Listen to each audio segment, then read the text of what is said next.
மாமன்னன் shoot ஏதோ பண்ணேன், junior ஆர்டிஸ்ட்டாக பண்ணியிருந்தேன். அதில் கீர்த்தி சுரேஷ்லாம் பார்க்கும்போது நம்ம எப்போ இந்த மாதிரிலாம் இருப்போம், நமக்கு கிடைக்கவே கிடைக்காது போல் இந்த சான்ஸ்லாம் அப்படின்ட்டு ரொம்ப வெக்ஸ் ஆகி மகநடிக்கு முன்னாடி வந்து ரீல்ஸ் தான் பண்ணிட்டு இருந்தாங்க. ஸோ மாடியில் பண்ணுவேன், ரோட்டில் பண்ணுவேன், டான்ஸ் தான், ஆக்டிங் விட டான்ஸ் ரொம்ப ஆடுவேன். ஸோ இவனை சும்மா ஆடிட்டு இருப்பா அவ்வளோதான்.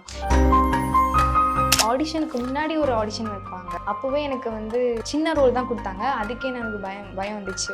ஒரு மாதிரி கடுப்பாகவும் இருக்கும், என்னடா இவ்வளோ நேரம் உட்கார வைக்கிறாங்க. நான் அந்த ஆஃபீஸ்க்குள்ளே போய் வாஷ்ரூமில் போய் அதை ப்ராக்டிஸ் பண்ணிட்டு இருந்தேன், ஹெட்செட் போட்டுட்டு. நிறைய பேர் உட்காந்துட்டு இருப்பாங்கல்ல, எல்லாம் அவங்க ஆக்டிங் பார்த்துட்டு செம பயம், இப்படிலாம் நடிக்கிறாங்க. இந்த பக்கம் டேடி டியூட்டிக்கு போனால் இந்த ஆண்டை நான் ஆக்ட் பண்ண போயிடுவேன். ஸோ அப்போ டேடிகிட்ட ஃபஸ்ட் டைம் கேட்குறேன், ரொம்ப 2 வருஷம் கழிச்சு இந்த மாதிரி ஒரு ஷோவில் எனக்கு கேட்குறாங்க, நான் போய் அட்டன் பண்ணட்டுமா அப்படின்னு. ஒரு ஸ்பெஷல் சைல்டு அவங்க அப்பா அம்மாவோட வந்திருந்தாங்க. ஸோ அவங்க இறங்கி அவங்க பையன் வந்து அவங்க ரொம்ப பிடிக்கும், அவதார் கேரக்டர் வந்து என் பையனுக்கு ரொம்ப பிடிக்கும்னு சொல்லிட்டு அந்த பையன் வந்து என்னோட ஃபோட்டோ எடுத்தாங்க.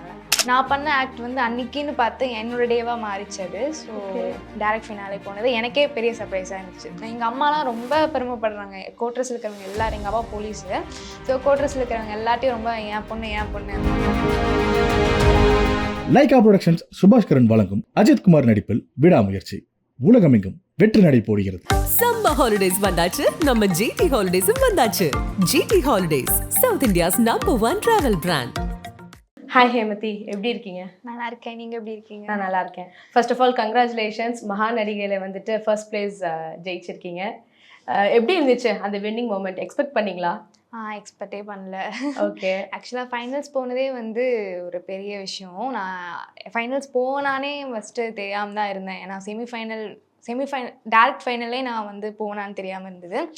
நான் பண்ண ஆக்ட் வந்து அன்னைக்குன்னு பார்த்து என்னோட டேவாக மாறிச்சது. ஸோ டேரக்ட் ஃபினாலே போனது எனக்கே பெரிய சர்ப்ரைஸாக இருந்துச்சு. So super.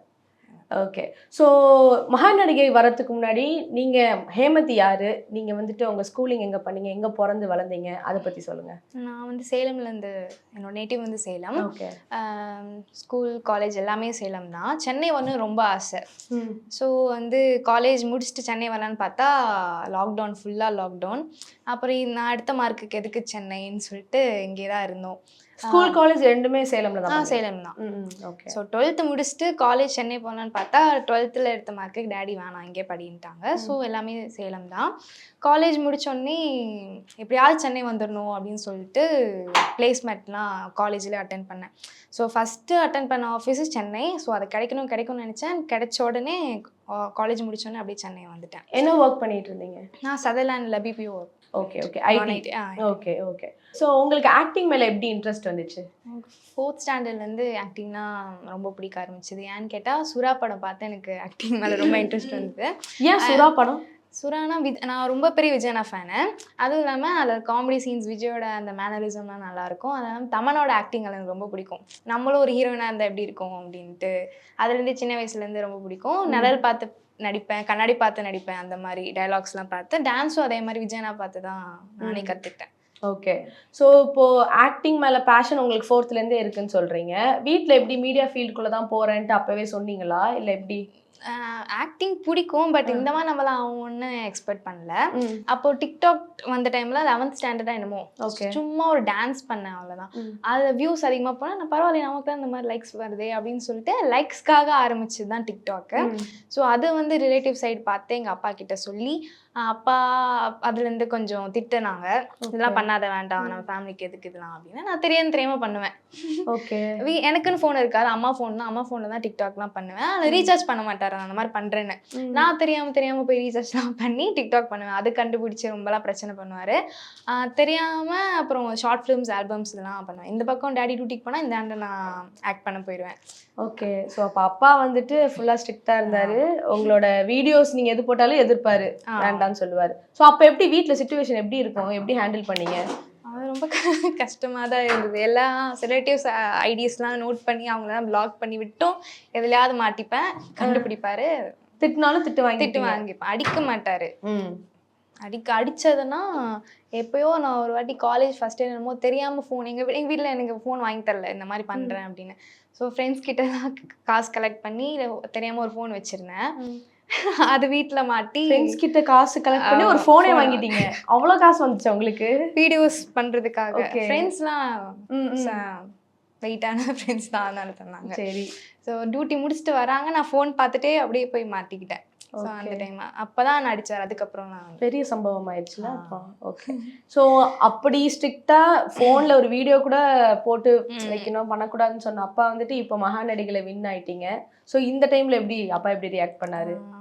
ஆக்சுவலாக சென்னை வரணும்னு வீட்டிலேருந்து எங்கள் அப்பா கிட்டேருந்து எப்படியா தப்பிச்சிடணும்ப்பா அப்படின்னு ஒரு எண்ணத்தில் தான் சென்னை வந்தேன். வந்து 2 இயர்ஸ் ஃபுல்லாக ஜாப் தான், அதுக்கே டைம் போயிடும்.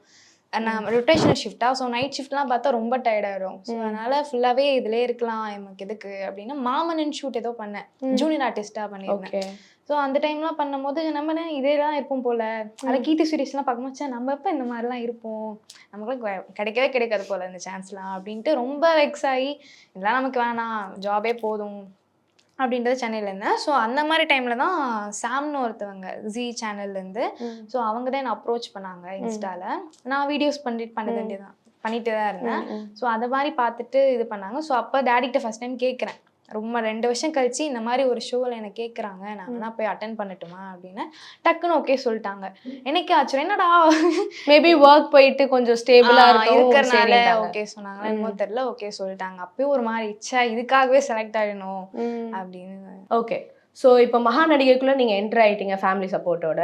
இப்போது ஃபஸ்ட் டைம் வந்துட்டு லைவ் பர்ஃபார்மன்ஸ் பண்ணணும், விஜய் ஆண்டனி சார் அபிராமி மேம் முன்னாடிலாம் பர்ஃபார்ம் பண்ணுங்கிறப்ப ஸ்டேஜ் ஃபியர்லாம் இருந்துச்சா? அதெல்லாம் ஐ மீன் நம்ம ஆடிஷனுக்கு முன்னாடி ஒரு ஆடிஷன் வைப்பாங்க செலக்ட், அதில் அப்போவே எனக்கு வந்து ஒரு சின்ன ரோல் தான் கொடுத்தாங்க. அதுக்கே எனக்கு பயம் வந்துச்சு, ஒழுங்காக பண்ணவே இல்லை. அப்புறம் அந்த சாம்னு ஒரு அண்ணா இருப்பாங்க, அவங்க தான் வந்து இந்த வீடியோ பாரு இப்போ இது பார்த்துட்டு வந்து பண்ணு அப்படின்னா. நான் அந்த ஆஃபீஸ்க்குள்ளே போய் வாஷ்ரூமில் போய் அதை ப்ராக்டிஸ் பண்ணிட்டு இருந்தேன் ஹெட்செட் போட்டுட்டு. ஸோ பார்த்துட்டு பண்ணேன், ஓகேன்ட்டாங்க. மறுபடியும் இன்னொரு வீடியோ அனுப்புனாங்க, இது பண்ணு அப்படின்னு. அது ஃபுல்லாக கத்துனேன். வாய்ஸ் பார்த்தீங்கன்னா ரொம்ப சாஃப்ட்டு, பட் அதில் வந்து ரொம்ப கத்துற மாதிரி இருக்கும். ஸோ மறுபடியும் வாஷ்ரூம் போய் அந்த மாதிரியே ட்ரை பண்ணிட்டு ஒரு மாதிரி ஆகிட்டேன். அப்புறம் அம்மா கால் பண்ணி, அம்மா எனக்கு வரல போலம்மா, நான் வந்துடுவா அப்படின்னா. அம்மா வந்து இல்லை வேணாம், நீ ஹாஸ்பிட்டல் தானே, ட்ரை பண்ண உன்னால முடியும் அப்படின்னாங்க. ஒரு மறுபடியும் கான்ஃபிடென்ட் ஏற்றிட்டு போய் பண்ணிட்டேன். செலக்ட் ஆகணும் இல்லையோ ஃபுல் எஃபர்ட் போட்டு பண்ணிடலாம் அப்படின்னு. சைடில் யாருமே இருக்க மாட்டாங்க, ஒரு ஆள் இருக்கிற மாதிரி நான் அடிக்கணும், கத்தணும், அது எல்லாமே பண்ணணும். ஒரு மாதிரி பண்ணிட்டேன். பண்ண உடனே அதே ஒரு மாதிரி கான்ஃபிடென்ட் வந்துச்சு. அப்பையும் விடல, மறுபடியும் கேமரா வச்சு அழுவுங்க, சிரிங்க, ஒரே டைமில் எல்லா எமோஷன்ஸும் கொண்டு வர மாதிரி இருந்துச்சு. அதெல்லாம் முடிச்சுட்டு அதுக்கப்புறம் தான் அவங்க ஃபேமிலி பற்றிலாம் கேட்டு முடிச்சிட்டாங்க. அப்பாடா இதுக்கப்புறம் எதுவுமே இருக்காது போல், டேரெக்டாக எதுன்னு போனால் 1 மந்த் ட்ரைனிங் ஒர்க் ஷாப் இருக்கும் அப்படின்ட்டாங்க. ஸோ அப்போ தான் யாரெல்லாம் செலக்ட் ஆனவங்களும் அவங்க எல்லாம் வந்தாங்க. அவங்க எல்லாருமே வச்சு ஒவ்வொருத்தராக எந்திரிச்சு ஒரு டைலாக் கொடுத்து பேச சொன்னாங்க. ஸோ எல்லோரும் நிறைய பேர் உட்காந்துட்டு இருப்பாங்கல்ல, எல்லாம் அவங்க ஆக்டிங் பார்த்துட்டு சம பயம், நான் இப்படிலாம் நடிக்கிறாங்க அப்போ தான் ஜோஃப்னா தான் பெஸ்ட்டு பர்ஃபார்மன்ஸ். நாங்கள் வந்ததுலேயே ஸ்டார்டிங்கில் ஜோஃப்னா மட்டும் தான் அப்படி நடிப்பா, எங்களுக்குலாம் ஒன்றுமே வராது. ஸோ அவங்க என்ன இப்படி பண்ணுறாங்க, இவங்க இப்படி பண்ணுறாங்கன்றதுக்காக நம்ம ஒன்று பண்ணுவோம்ல, அந்த மாதிரி தான் பண்ணிட்டு இருந்தது. ஸோ அதுக்கப்புறம் ஒர்க் ஷாப்லாம் முடிஞ்சு அப்புறம் தான் ஸ்கிரிப்ட் கொடுத்தாங்க மகா ஆடிஷனுக்கு. ஸோ அதுக்கு எல்லாத்துக்கும் இந்த ஒவ்வொரு ஸ்கிரிப்ட் இருக்கும்ல, நம்மளோட பெட்டராக இருக்கா அந்த மாதிரிலாம் பார்த்துட்டு இருப்போம். எனக்கு ஒரு மாதிரி கொடுத்தாங்க. ஸோ அதை ஃபஸ்ட்டு டெக்னிக்கல்ஸில் அப்போவே செம்ம பதட்டமாக இருந்துச்சு. நான் அது காட்டிக்காமல் இருந்தேன். என்னோட ட்ரெயினர் பார்த்துட்டு நடுங்காத, தெரியுது மூஞ்சிலே தெரியுது அப்படின்னாங்க. ஸோ அப்போவே நர்வஸ் இருந்துச்சு. யாரும் இல்லாத போது ஃபஸ்ட் டைம் ஸ்டேஜ் ஏறும் போதே அவ்வளோ பயம் இருந்துச்சு. அதுக்கப்புறம் ஸ்டேஜ் மகா ஆடிஷன் அப்போ ஃபஸ்ட்டு போகிறேன். எல்லாருமே அழகா இருந்தாங்க, நான் மட்டும் தான் நைட்டி போட்டுட்டு இருந்தேன் என்னோட கேரக்டருக்கு. அப்பயே தவளத்தா சுற்றிட்டு இருந்தேன் நைட்டி, அதுவும் டாக்கா போட்டுட்டு அந்த மாதிரி. ஸோ ஃபஸ்ட்டு இப்போது ஒரு மார்க் இருக்கும், இன்ட்டு மார்க் இருக்கும், அங்கே தான் ஃபஸ்ட்டு நிற்கணும். எனக்கு அது கூட தெரியல, நான் மட்டுக்கு எங்கேயோ போய் முன்னாடி நின்ட்டேன். அபிராம் மேம் வந்து சொல்கிறாங்க அங்கே மார்க் இருக்கும், அங்கே கரெக்டாக இருங்க. அப்போ எனக்கு ஒரு மாதிரி அனேசியாக ஆகிடுச்சு, என்னடா ஃபஸ்ட்டே அப்படி ஆயிடுச்சு, சேர்ணுன்னு சொல்கிறாங்க அப்படின்னு. எல்லாரும் நம்மளை என்ன நினைப்பாங்க அந்த மாதிரி. ஸோ ஒழுங்காக ஆக்ட் பண்ணிடணும் அப்படின்னு சொல்லிட்டு ஆக்ட்லாம் முடிஞ்ச அப்புறம் அவங்கக்கிட்ட குட் கமெண்ட்ஸ் வந்த அப்புறம் தான் அப்பாடா அந்த மாதிரி இருந்துச்சு. சூப்பர். ஸோ ரீசெண்டாக ஜோஃப்னாவை நான் இன்டர்வியூ பண்ணப்போ கூட சொன்னாங்க, நாங்கள் எங்கள் கண்டெஸ்டன்ட்லாம் ரொம்ப சப்போர்ட்டிவாக இருப்போம், யாராச்சும் ஒருத்தவங்க பெர்ஃபார்ம் பண்ணாங்கன்னா அவங்களோட பெஸ்ட்டு கொடுக்குறாங்களா, எப்படியாவது அவங்க ஜெயிச்சிடணும்னு நாங்கள் பார்ப்போம், எங்களுக்குள்ள அந்த பயங்கர இந்த போட்டி போராடமெல்லாம் இருக்காது அப்படின்னு சொன்னாங்க.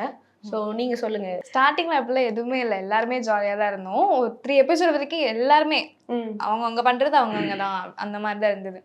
நான் ஃபஸ்ட்டு ஒரு 2 எபிசோடில் மார்க் ரொம்ப கம்மியாயிட்டேன். நம்ம நல்லா தானே பண்ணோம், என்னடா மார்க் கம்மியாக இருக்குது. அதுக்கப்புறம் என்னமோ தெரில எடுத்துடணும், கோல்டன் பர்ஃபார்மன்ஸ் வாங்கிடணும் அப்படின்ட்டு அந்த மாதிரி தான் இருந்தது. ரொம்ப யார் எல்லாருக்குமே ரொம்ப ஹாப்பியாக கை தட்டுறதுன்னா கீர்த்திகா இருப்பா எல்லாத்துக்கும் சப்போர்ட்டாக. அப்புறம் நான் இருப்பேன், அவ்வளோதான். ஜோஃப்னா அந்த மாதிரி தான். சாந்தினி வந்து எல்லாத்துக்கும் சப்போர்ட் பண்ணுவா, பட் இருந்தாலும் டேரெக்டாக நாங்கள் கேட்போம் ஏன்டி இப்படி இருக்க அப்படின்னு. ஓகே.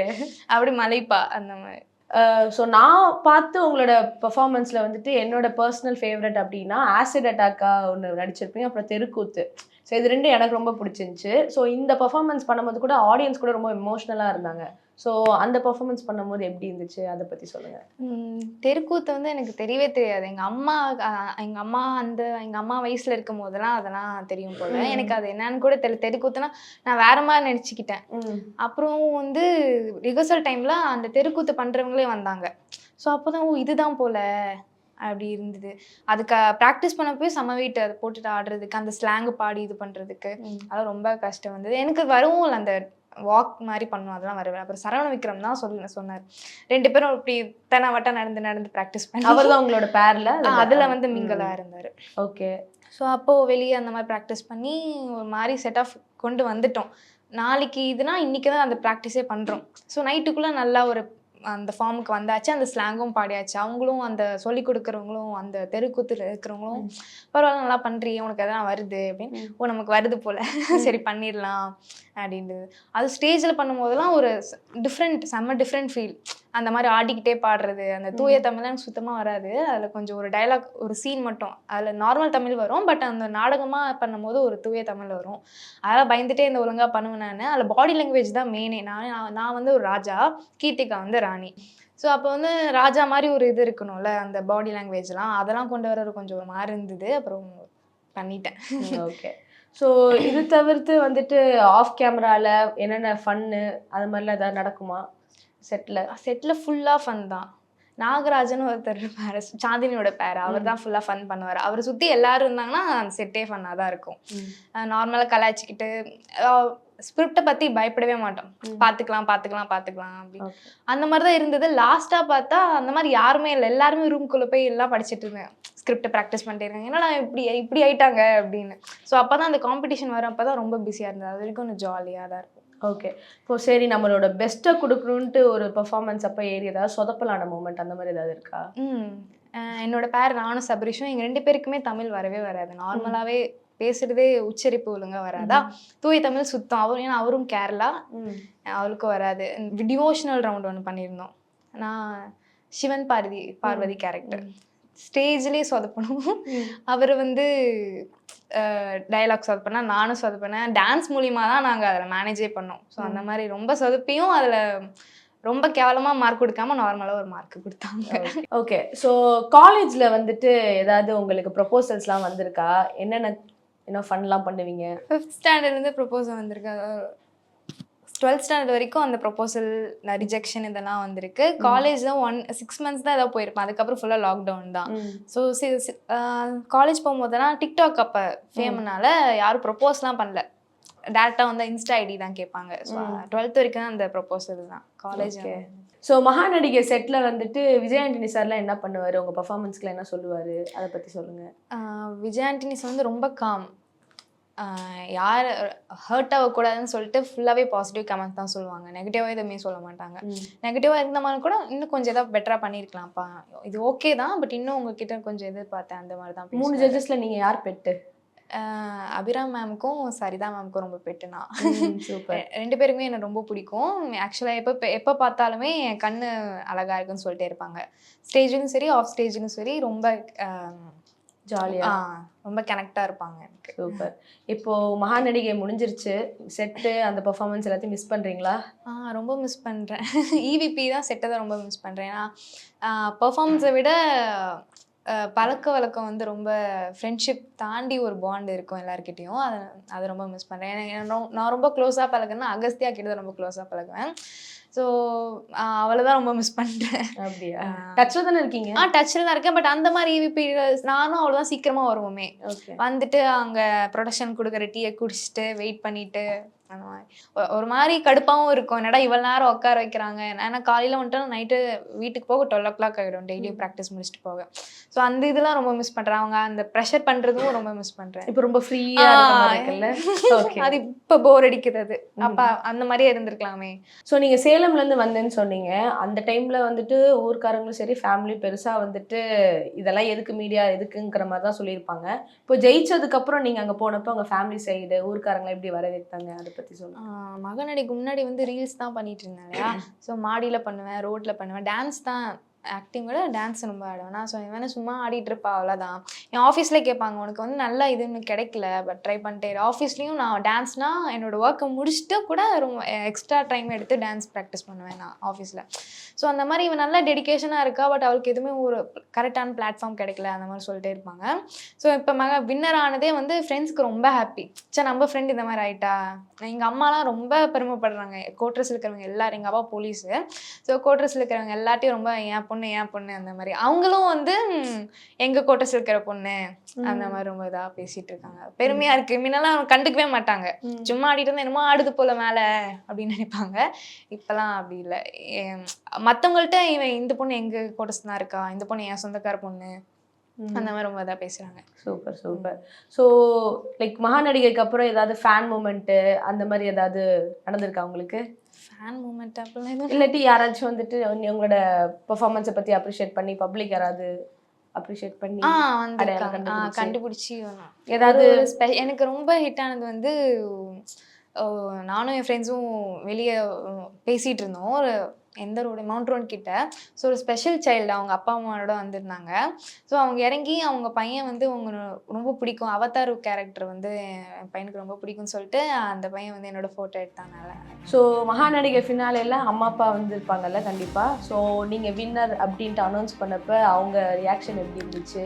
அந்த மொமெண்ட் எனக்கு அப்படியே எக்ஸ்பிளைன் பண்ணி சொல்லுங்கள். லைகா புரொடக்ஷன்ஸ் சுபாஷ்கரன் வழங்கும் அஜித்குமார் நடிப்பில் விடாமுயற்சி உலகமெங்கும் வெற்றி நடை போடுகிறது. சம்மர் ஹாலிடேஸ் வந்தாச்சு, நம்ம ஜிடி ஹாலிடேஸும் வந்தாச்சு. GT holidays, South India's number 1 travel brand.